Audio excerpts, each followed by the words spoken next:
মায়া, মায়া তুমি এমন কেন?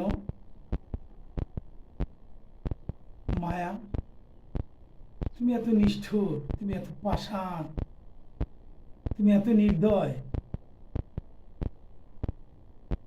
আহারে মায়া, না, এই মায়া সে মায়া নয়।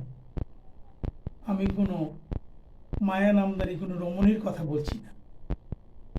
আমি বলছি মায়ার বাঁধন। সে মায়ার বাঁধন নিয়ে কথা বলছি।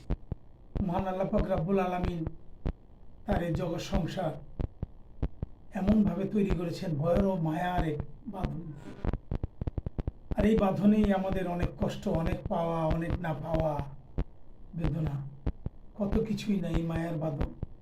এই মায়ার বাঁধন ধরে রাখার জন্য আমাদেরকে অনেক কিছুই করতে হয়, অনেক কিছুই ত্যাগ করতে হয়, অনেক শ্রম, অনেক ত্যাগ, অনেক তিতিক্ষা, অনেক অপেক্ষা, কত কিছুই না আমরা করি শুধুমাত্র মায়ার টানে, মায়ার বাঁধনে। এক অজানা এক মায়া।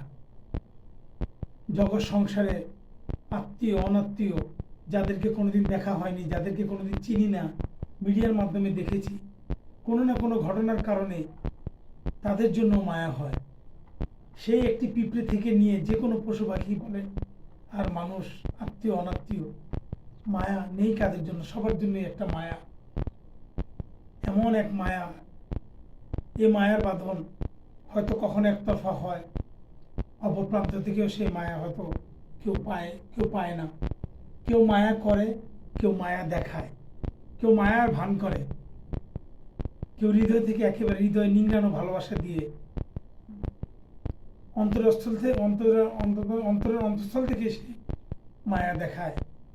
এই মায়ায় কোনো স্বার্থ নেই, নেই কোনো চাওয়া পাওয়ার কোনো হিসেব। এক অন্যরকম মায়া, তাবৎ জীবনকেও কেটে দেয়, পার করে দেয় শুধু মায়ার জন্য। এই সেই মায়া। কেন এত মায়া লাগে? আহারে মায়া, এই মায়ার পৃথিবী ছেড়ে, এই মায়ার জগৎ সংসার ছেড়ে মানুষকে চলে যেতে হয়। তবু মায়া আছে, মায়া ছিল, মায়া থাকবে। মায়া